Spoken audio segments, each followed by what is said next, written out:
Hey guys, আজি যাব ওলাইছোঁ মই ধেমাজিলৈ, যিহেতু আমাৰ লক্ষ্মী বেংকৰ মিটিং এখন আছে বুলি। এই মিটিংটো প্ৰত্যেক বছৰে পাতে, ছেপ্টেম্বৰ মাহত পৰে। বাট মই এবাৰ প্ৰথম গৈছোঁ, ওলাই ৰেডি আৰু মই এয়া যাওঁ আহক। এয়া বাছত উঠিলোঁ, বাছটো আমাক তাৰ পৰাই ৰিজাৰ্ভ কৰি দিছে। মানুহ কম, যিহেতু বহুত মানুহ মাতিছিলে কিন্তু কমেই আহিলে। এয়া গৰম বুলি দেখিছেনে চিটবোৰ খালী হৈছে। এই বাইদেউজনীৰ লগতে আমি গৈছোঁ। এই বাইদেউজনী আমাক মাতিছে, আমাৰ লক্ষ্মী বেংকৰ কালেকশ্যন কৰা বাইদেউ হয়। এয়া দেখিছেনে কেনেকুৱা ৰ'দ পৰিছে, গৰমো আৰু। এয়া আহি পালোঁ, আহি পোৱাৰ লগে লগে এনেকুৱা ফৰ্ম আৰু পানী বটল এটা দিলে আমাক সকলোকে, গৰম নহয় জানো, পিয়াহ লাগিব বুলি। তাৰপিছতে এয়া দেখিছেনে ডেক'ৰেশ্যনটো কেনেকুৱা লাগিছে, ভাল লাগিছেনে কমেণ্টত জনাব দেই। ভাল হৈছে ন ডেক'ৰেশ্যনবোৰ, এয়া চাওকচোন। তাৰপিছতে এয়া মিটিং ষ্টাৰ্ট হ'ল। তাৰপিছতে এয়া বাইদেউহঁতক সম্বৰ্ধনা জাপি আৰু পুৰস্কাৰ দি পিনি সজাইছে, মানে দিছে। এয়া দেখিছেনে, এই বাইদেউজনী বহুত ছিনিয়ৰ হয় বোলে, যোৰহাটৰ পৰা আহিছে।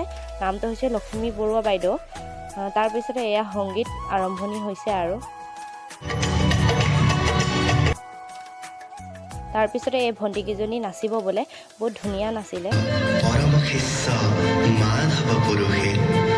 গুৰুৰ সমস্ত শৰীৰক বখানি